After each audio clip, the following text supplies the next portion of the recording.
Alive or dead, there is no other way. Native proverb. There is, as conjurers say, no deception about this tale. Jukes by accident stumbled upon a village that is well known to exist, though he is the only Englishman who has been there. A somewhat similar institution used to flourish on the outskirts of Calcutta, and there is a story that if you go into the heart of Bikaner, which is the heart of the great Indian desert, you shall come across not a village but a town where the dead who did not die but may not live have established their headquarters. And since it is perfectly true that in the same desert is a wonderful city where all the rich money-lenders retreat after they have made their fortunes so vast that the owners cannot trust even the strong hand of the government to protect them, but take refuge in the waterless sands, and drive sumptuous sea-spring barouches, and buy beautiful girls, and decorate their palaces with gold and ivory, and mint and tiles, and mother and pearl. I do not see why Jukes' tale should not be true. He is a civil engineer with a head for plans and distances and things of that kind, and he certainly would not take the trouble to invent imaginary traps. He could earn more by doing his legitimate work. He never varies the tale in the telling, and grows very hot and indignant when he thinks of the disrespectful treatment he received. He wrote this quite straightforwardly at first, but he has since touched it up in places and introduced moral reflections thus. In the beginning it all arose from a slight attack of fever. My work necessitated my being in camp for some months between Pakpatan and Muharakpur, a desolate, sandy stretch of country, as everyone who has had the misfortune to go there may know. My coolies were neither more nor less exasperating than other gangs, and my work demanded sufficient attention to keep me from moping had I been inclined to so unmanly a weakness. On the 23rd December 1884 I felt a little feverish. There was a full moon at the time, and in consequence every dog near my tent was baying it. The brutes assembled in twos and threes and drove me frantic. A few days previously I had shot one loud-mouthed singer and suspended his carcass in terrorem about 50 yards from my tent door. But his friends fell upon, fought for, and ultimately devoured the body, and as it seemed to me, sang their hymns of thanksgiving afterward with renewed energy. The light-heartedness which accompanies fever acts differently on different men. My irritation gave way after a short time to a fixed determination to slaughter one huge black and white beast who had been foremost in song and first in flight throughout the evening. Thanks to a shaking hand and a giddy head, I had already missed him twice with both barrels of my shotgun, when it struck me that my best plan would be to ride him down in the open and finish him off with a hog spear. This, of course, was merely the semi-delirious notion of a fever patient, but I remember that it struck me at the time as being eminently practical and feasible. I therefore ordered my groom to saddle Pornic and bring him round quietly to the rear of my tent. When the pony was ready, I stood at his head, prepared to mount and dash out as soon as the dog should again lift up his voice. Pornic, by the way, had not been out of his pickets for a couple of days. The night air was crisp and chilly, and I was armed with a specially long and sharp pair of persuaders with which I had been rousing a sluggish cob that afternoon.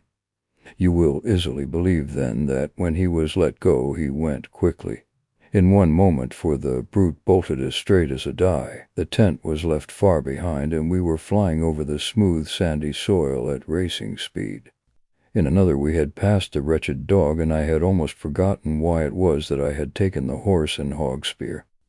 The delirium of fever and the excitement of rapid motion through the air must have taken away the remnant of my senses.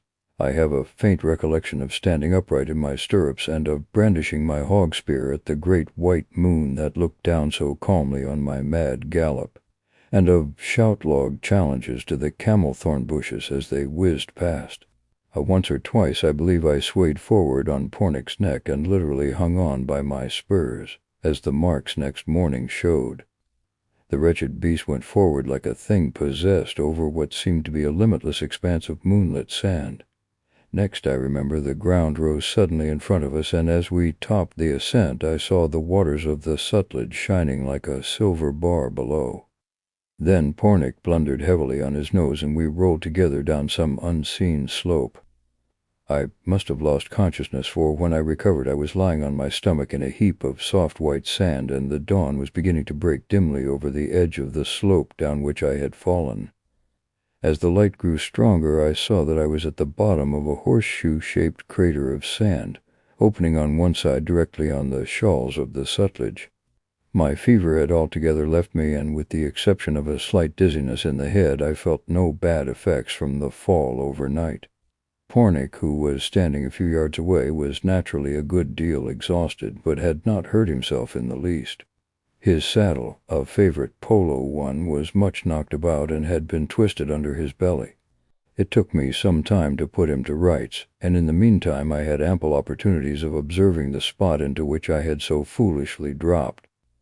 At the risk of being considered tedious, I must describe it at length, inasmuch as an accurate mental picture of its peculiarities will be of material assistance in enabling the reader to understand what follows. Imagine, then, as I have said before, a horseshoe-shaped crater of sand with steeply graded sand walls about 35 feet high. The slope, I fancy, must have been about 65 degrees. This crater enclosed a level piece of ground about 50 yards long by 30 at its broadest part, with a crude well in the center.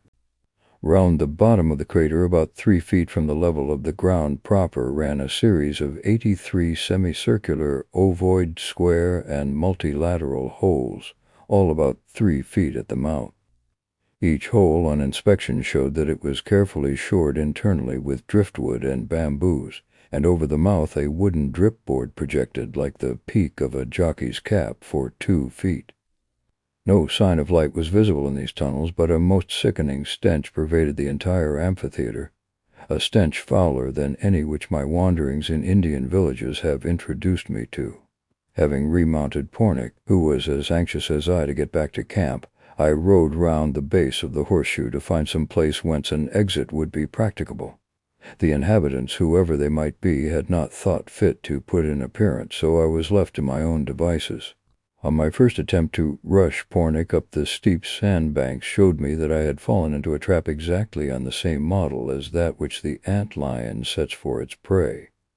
At each step the shifting sand poured down from above in tons and rattled on the dripboards of the holes like small shot. A couple of ineffectual charges sent us both rolling down to the bottom, half choked with the torrents of sand, and I was constrained to turn my attention to the river bank. Here everything seemed easy enough. The sand hills ran down to the river edge, it is true, but there were plenty of shoals and shallows across which I could gallop Cornic and find my way back to terra firma by turning sharply to the right or left. As I led Cornic over the sands, I was startled by the faint pop of a rifle across the river, and at the same moment a bullet dropped with a sharp close to Pornic's head. There was no mistaking the nature of the missile. A regulation Martini Henry Pickett. About 500 yards away, a country boat was anchored in midstream, and a jet of smoke drifting away from its bows in the still morning air showed me whence the delicate attention had come. Was ever a respectable gentleman in such an impasse? The treacherous sand slope allowed no escape from a spot which I had visited most involuntarily, and a promenade on the river frontage was the signal for a bombardment from some insane native in a boat. I'm afraid that I lost my temper very much indeed. Another bullet reminded me that I had better save my breath to cool my porridge, and I retreated hastily up the sands and back to the horseshoe, where I saw that the noise of the rifle had drawn 65 human beings from the badger holes which I had up till that point supposed to be untended. I found myself in the midst of a crowd of spectators, about 40 men, 20 women, and 1 child who could not have been more than 5 years old. They were all scantily clothed in that salmon-colored cloth which one associates with Hindu mendicants, and at first sight gave me the impression of a band of loathsome fakirs. The filth and repulsiveness of the assembly were beyond all description, and I shuddered to think what their life in the badger holes must be. Even in these days, when local self-government has destroyed the greater part of a native's respect for Sahib, I have been accustomed to a certain amount of civility from my inferiors, and on approaching the crowd naturally expected that there would be some recognition of my presence. As a matter of fact there was, but it was by no means what I had looked for. The ragged crew actually laughed at me. Such laughter I hope I may never hear again. They cackled, yelled, whistled, and howled as I walked into their midst, some of them literally throwing themselves down on the ground in convulsions of unholy mirth. In a moment I had let go Pornick's head, and, irritated beyond expression at the morning's adventure, commenced cuffing those nearest to me with all the force I could. The wretches dropped under my blows like ninepins, and the laughter gave place to wails for mercy, while those yet untouched clasped me around the knees, imploring me in all sorts of uncouth tongues to spare them. In the tumult, and just when I was feeling very much ashamed of myself for having thus easily given way to my temper, a thin, high voice murmured in English from behind my shoulder, "Sahib, Sahib, do you not know me, Sahib? It is Gunga Das, the telegraph master." I spun round quickly and faced the speaker. Gunga Das, I have, of course, no hesitation in mentioning the man's real name, I had known 4 years earlier before as a deaconry Brahmin loaned by the Punjab government to one of the Khalsia states. He was in charge of a branch telegraph office there, and when I last met him was a jovial, full-stomached, portly government servant with a marvelous capacity for making bad puns in English, a peculiarity which made me remember him long after I had forgotten his services to me in his official capacity. It is seldom that a Hindu makes English puns. Now, however, the man was changed beyond all recognition. Caste-mark stomach, slate-colored continuations, and unctuous speech were all gone. I looked at a withered skeleton, turbanless and almost naked, with long matted hair and deep-set codfish eyes. But for a crescent-shaped scar on the left cheek, the result of an accident for which I was responsible, I should never have known him. But it was indubitably Gunga Das, and for this I was thankful, an English-speaking native who might at least tell me the meaning of all that I had gone through that day. The crowd retreated to some distance as I turned toward the miserable figure and ordered him to show me some method of escape from the crater. He held a freshly plucked crow in his hand, and in reply to my question climbed slowly on a platform of sand which ran in front of the holes, and commenced lighting a fire there in silence. Dried bents, sand poppies, and driftwood burned quickly, and I derived much consolation from the fact that he lit them with an ordinary sulphur match. When they were in a bright glow, and the crow was nearly spitted in front thereof, Gunga Das began without a word of preamble. "There are only 2 kinds of men, sir, the alive and the dead. When you are dead, you are dead. But when you are alive, you live." Here the crow demanded his attention for an instant as it twirled before the fire in danger of being burned to a cinder. "If you die at home and do not die, when you come to the Ghaut to be burned, you come here." The nature of the reeking village was made plain now, and all that I had known or read of the grotesque and the horrible paled before the fact just communicated by the ex-Brahmin. 16 years ago, when I first landed in Bombay, I had been told by a wandering Armenian of the existence, somewhere in India, of a place to which such Hindus as had the misfortune to recover from trance or catalepsy were conveyed and kept, and I recollect laughing heartily at what I was then pleased to consider a traveller's tale. Sitting at the bottom of the sand trap, the memory of Watson's Hotel, with its swinging punkahs, white-robed attendants, and the sallow-faced Armenian, rose up in my mind as vividly as a photograph, and I burst into a loud fit of laughter. The contrast was too absurd. Gunga Das, as he bent over the unclean bird, watched me curiously. Hindus seldom laugh, and his surroundings were not such as to move Gunga Das to any undue excess of hilarity. He removed the crow solemnly from the wooden spit, and as solemnly devoured it. Then he continued his story, which I give in his own words. "In epidemics of cholera you are carried to be burned almost before you are dead. When you come to the riverside, the cold air perhaps makes you alive, and then, if you are only little alive, mud is put in your nose and mouth, and you die conclusively. If you are rather more alive, more mud is put, but if you are too lively, they let you go and take you away. I was too lively, and made protestation with anger against the indignities that they endeavored to press upon me. In those days I was Brahmin and proud man. Now I am dead man, and eat." Here he eyed the well-gnawed breastbone with the first sign of emotion that I had seen in him since we met. crows, and other things. They took me from my sheets when they saw that I was too lively and gave me medicines for 1 week, and I survived successfully. Then they sent me by rail from my place to Okara Station with a man to take care of me, and at Okara Station we met 2 other men, and they conducted we 3 on camels in the night from Okara Station to this place, and they propelled me from the top to the bottom, and the other 2 succeeded, and I have been here ever since, 2.5 years. Once I was Brahmin and proud man, and now I eat crows. There is no way of getting out? None of what kind at all. When I first came I made experiments frequently, and all the others also, but we have always succumbed to the sand which is precipitated upon our heads.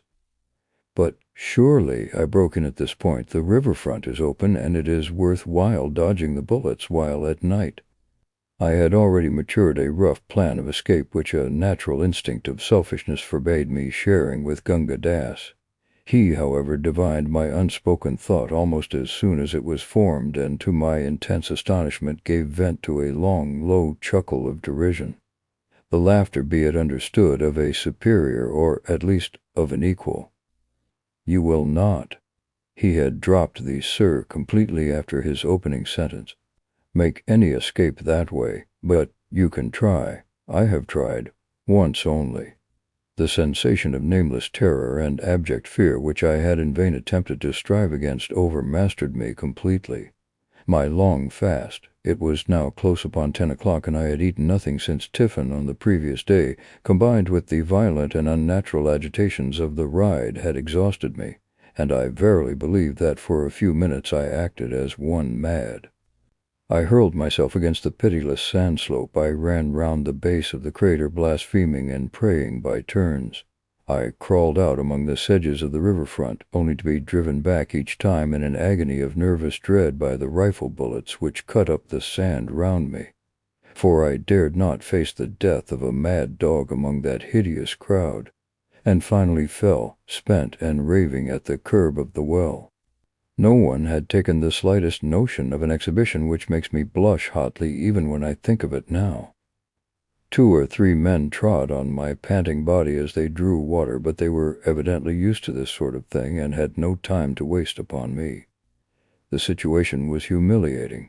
Gunga Das, indeed, when he had banked the embers of his fire with sand, was at some pains to throw half a cupful of fetid water over my head, an attention for which I could have fallen on my knees and thanked him, but he was laughing all the while in the same mirthless, wheezy key that greeted me on my first attempt to force the shoals.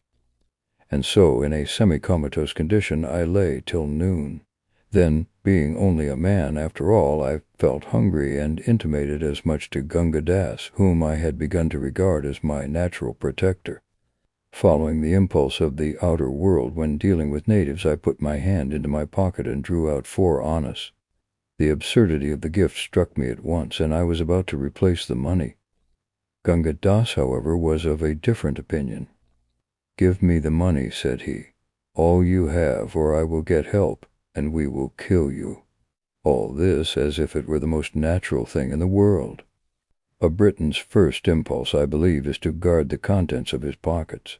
But a moment's reflection convinced me of the futility of differing with the one man who had it in his power to make me comfortable, and with whose help it was possible that I might eventually escape from the crater.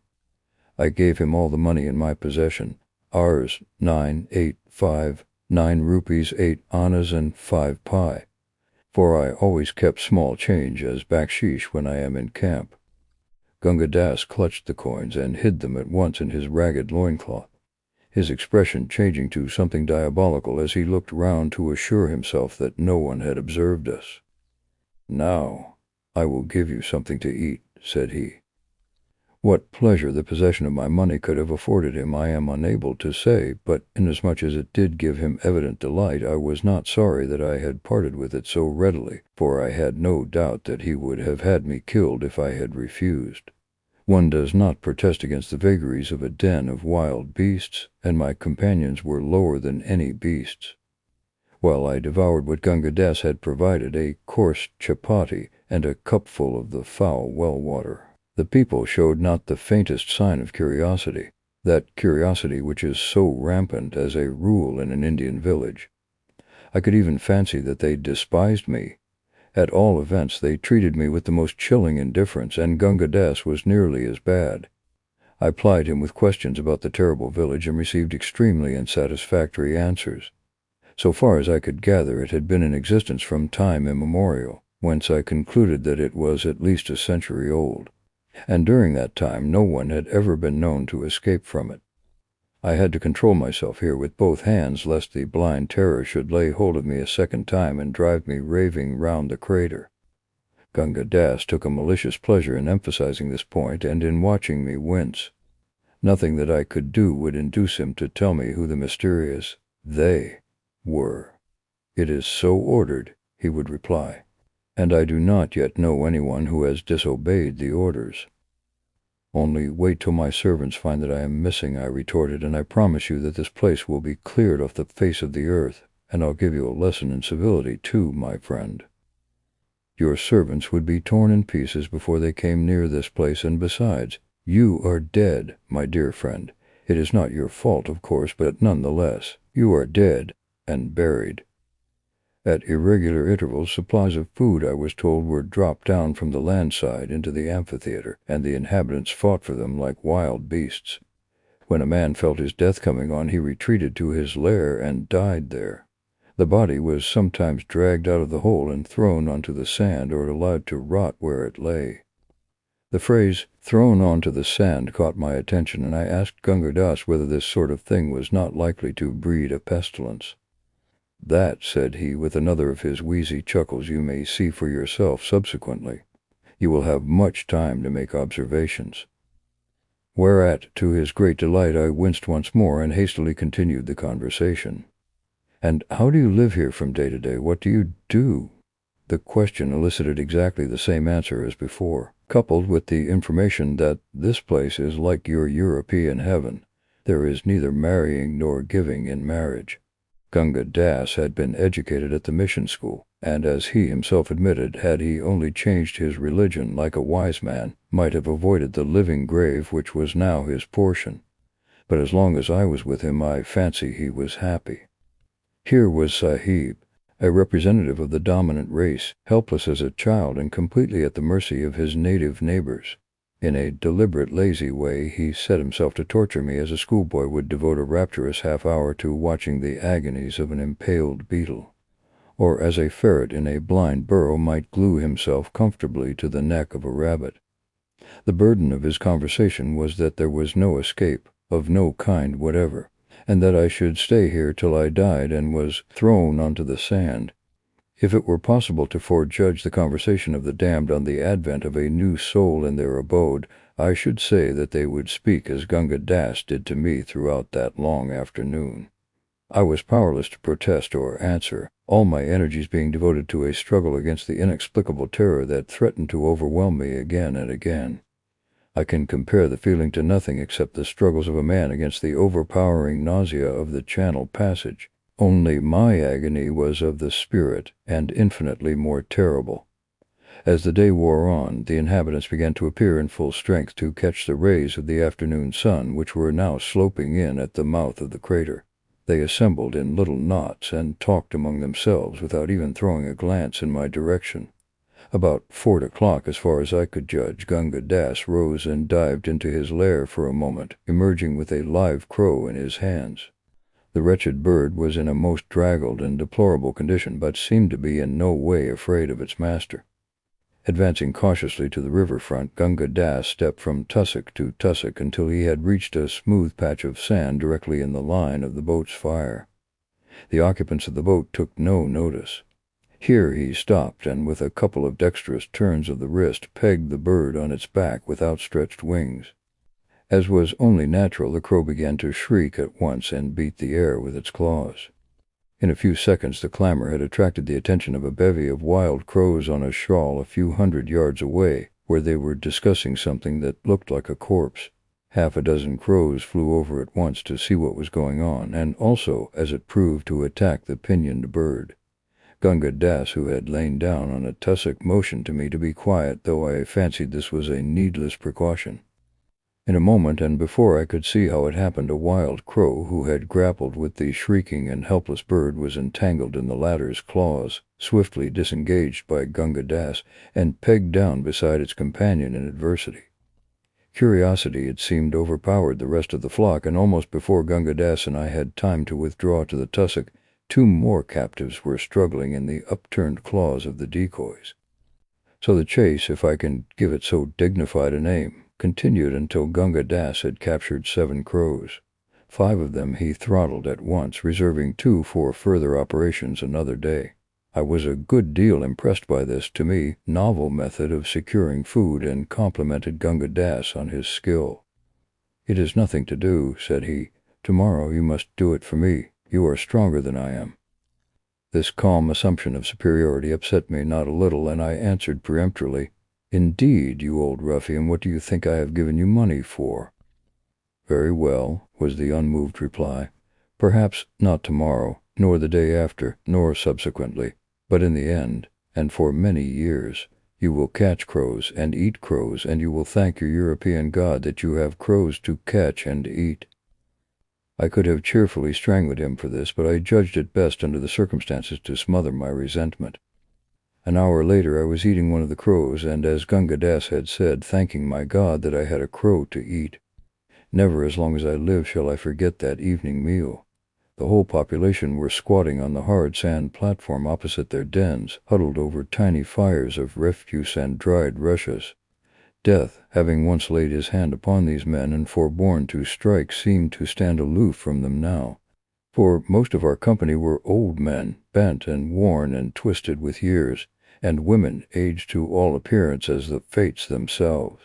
They sat together in knots and talked, God knows what they found to discuss, in low, equable tones, curiously in contrast to the strident babble with which natives are accustomed to make a day hideous. Now and then an access of that sudden fury which had possessed me in the morning would lay hold on a man or a woman, and with yells and imprecations the sufferer would attack the steep slope until, baffled and bleeding, he fell back on the platform, incapable of moving a limb. The others would never even raise their eyes when this happened, as men too well aware of the futility of their fellows' attempts, and wearied with their useless repetition. I saw 4 such outbursts in the course of the evening. Gunga Das took an eminently businesslike view of my situation, and, while we were dining, I can afford to laugh at the recollection now, but it was painful enough at the time, propounded the terms on which he would consent to do for me. My 9 rupees 8 annas, he argued, at the rate of 3 annas a day, would provide me with food for 51 days, or about 7 weeks. That is to say, he would be willing to cater for me for that length of time. At the end of it, I was to look after myself. For further consideration, viatilicet, my boots, he would be willing to allow me to occupy the den next to his own, and would supply me with as much dried grass for bedding as he could spare. "Very well, Gunga Das," I replied. "To the first terms I cheerfully agree, but as there is nothing on earth to prevent me from killing you as you sit here, and taking everything that you have," I thought of the 2 invaluable crows at the time, "I flatly refuse to give you my boots, and shall take whatever den I please." The stroke was a bold one, and I was glad when I saw that it had succeeded. Gunga Das changed his tone immediately, and disavowed all intention of asking for my boots. At the time it did not strike me at all strange that I, a civil engineer, a man of 13 years standing in the service, and, I trust, an average Englishman, should thus calmly threaten murder and violence against the man who had, for a consideration it is true, taken me under his wing. I had left the world, it seemed, 4 centuries. I was as certain then as I am now of my own existence, that in the accursed settlement there was no law save that of the strongest, that the living dead men had thrown behind them every cannon of the world which had cast them out, and that I had to depend for my own life on my strength and vigilance alone. The crew of the ill-fated Mignonette are the only men who would understand my frame of mind. At present, I argued to myself, I am strong and a match for 6 of these wretches. It is imperatively necessary that I should for my own sake keep both health and strength until the hour of my release comes, if it ever does. Fortified with these resolutions, I ate and drank as much as I could, and made Gunga Das understand that I intended to be his master, and that the least sign of insubordination on his part would be visited with the only punishment I had it in my power to inflict, sudden and violent death. Shortly after this I went to bed. That is to say, Gunga Das gave me a double armful of dried bents, which I thrust down the mouth of the lair to the right of his, and followed myself feet foremost, the hole running about 9 feet into the sand with a slight downward inclination, and being neatly shored with timbers. From my den, which faced the river-front, I was able to watch the waters of the Sutlej flowing past under the light of a young moon, and compose myself to sleep as best I might. The horrors of that night I shall never forget. My den was nearly as narrow as a coffin, and the sides had been worn smooth and greased by the contact of innumerable naked bodies, added to which it smelled abominably. Sleep was altogether out of the question to one in my excited frame of mind. As the night wore on, it seemed that the entire amphitheater was filled with legions of unclean devils that, trooping up from the shoals below, mocked the unfortunates in their lairs. Personally, I am not of an imaginative temperament. Very few engineers are. But on that occasion I was as completely prostrated with nervous terror as any woman. After half an hour or so, however, I was able to once more calmly review my chances of escape. Any exit by the steep sand walls was, of course, impracticable. I had been thoroughly convinced of this some time before. It was possible, just possible, that I might in the uncertain moonlight safely run the gauntlet of the rifle shots. The place was so full of terror for me that I was prepared to undergo any risk in leaving it. Imagine my delight, then, when, after creeping stealthily to the river-front, I found that the infernal boat was not there. My freedom lay before me in the next few steps. By walking out to the first shallow pool that lay at the foot of the projecting left horn of the horseshoe, I could wade across, turn the flank of the crater, and make my way inland. Without a moment's hesitation, I marched briskly past the tussocks where Gunga Das had snared the crows, and out in the direction of the smooth white sand beyond. My first step from the tufts of dried grass showed me how utterly futile was any hope of escape.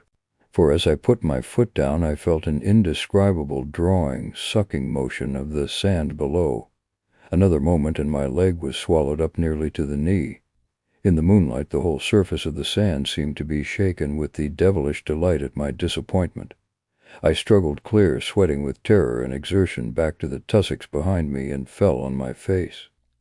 My only means of escape from the semicircle was protected with a quicksand.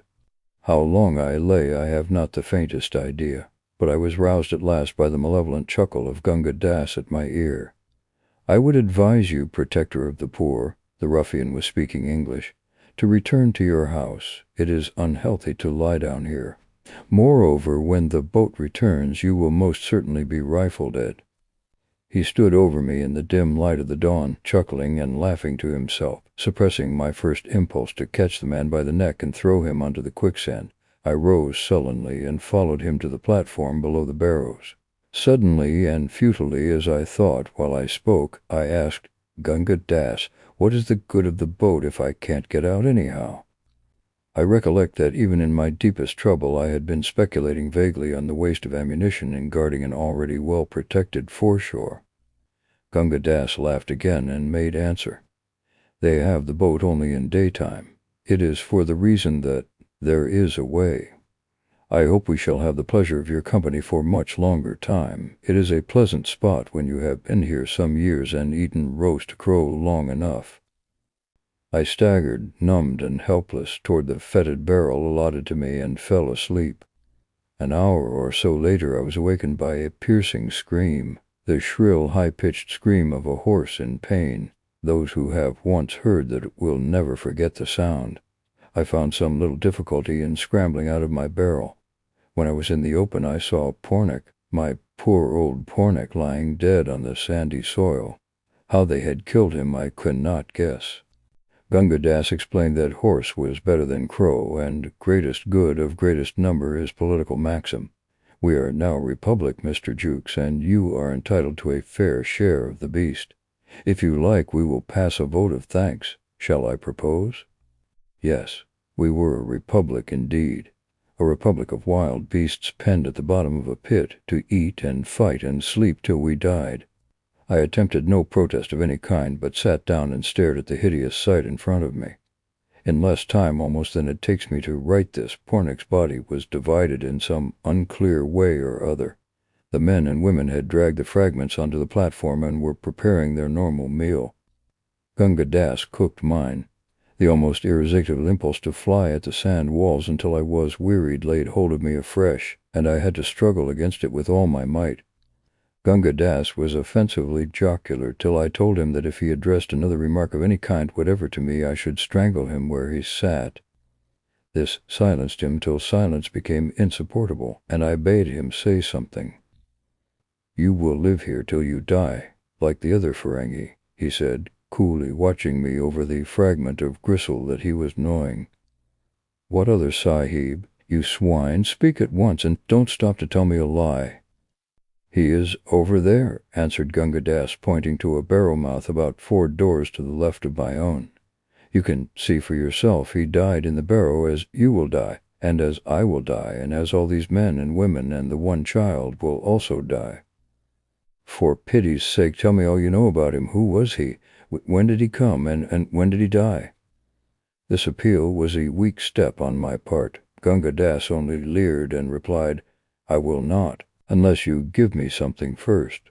Then I recollected where I was and struck the man between the eyes, partially stunning him. He stepped down from the platform at once, and cringing and fawning and weeping and attempting to embrace my feet, led me round to the barrel which he had indicated. "I know nothing whatever about the gentleman. Your God be my witness that I do not. He was as anxious to escape as you were, and he was shot from the boat, though we all did all things to prevent him from attempting. He was shot here." Gunga Dass laid his hand on his lean stomach and bowed to the earth.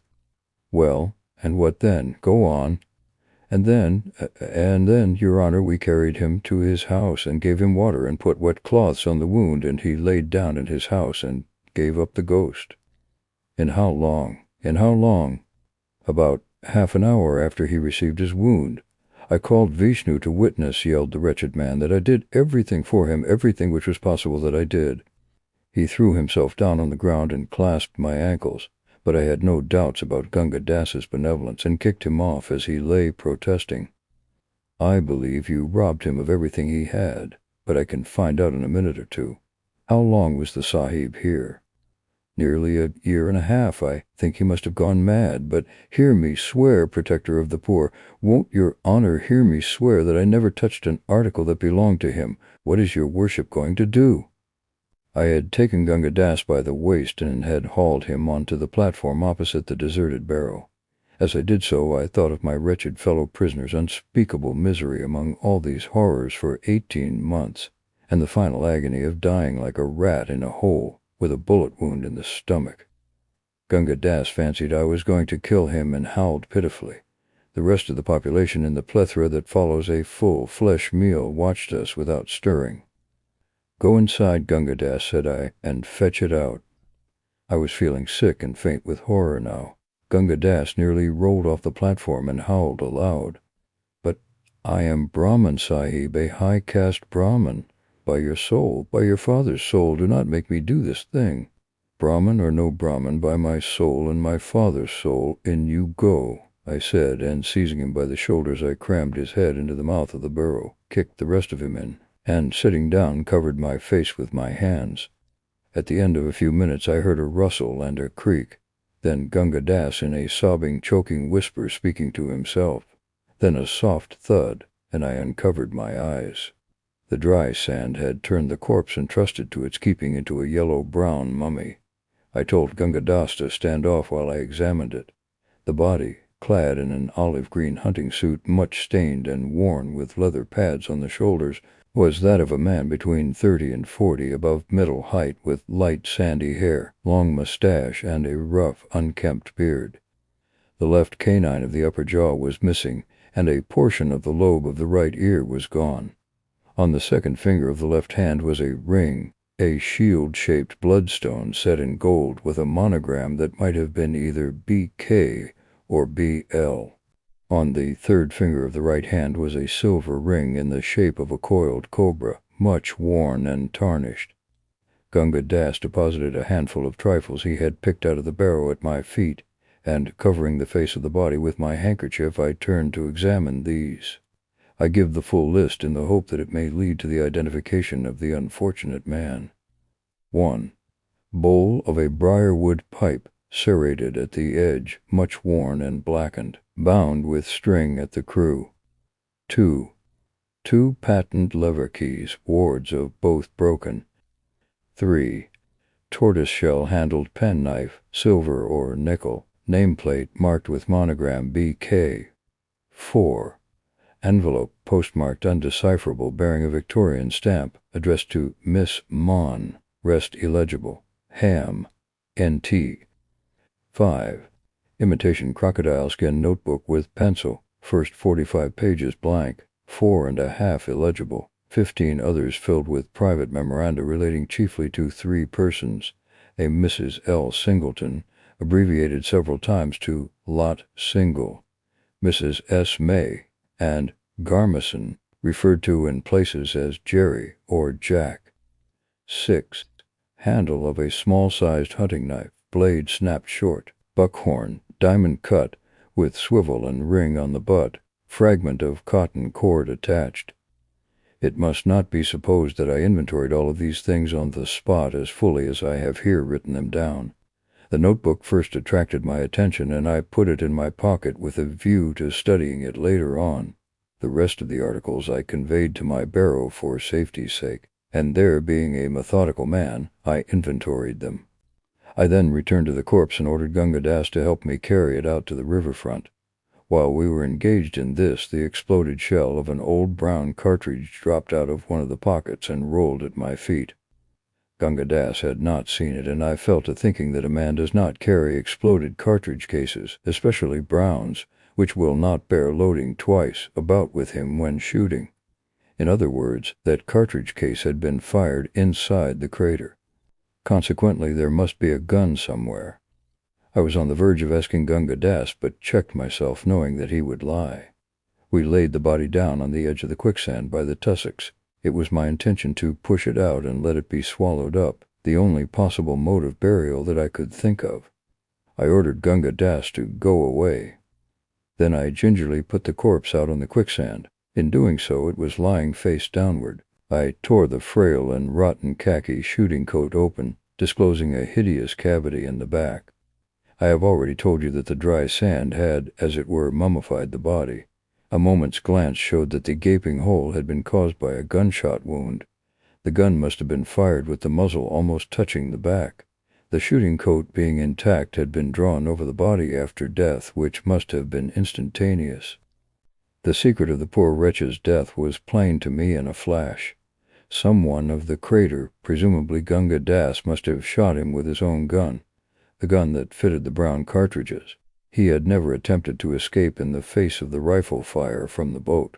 I pushed the corpse out hastily and saw it sink from sight literally in a few seconds. I shuddered as I watched. In a dazed, half-conscious way, I turned to peruse the notebook. A stained and discolored slip of paper had been inserted between the binding and the back and dropped out as I opened the pages. This is what it contained. 4 out from Crow Clump, 3 left, 9 out, 2 right, 3 back, 2 left, 14 out, 2 left, 7 out, 1 left, 9 back, 2 right, 6 back, 4 right, 7 back. The paper had been burned and charred at the edges. What it meant I could not understand.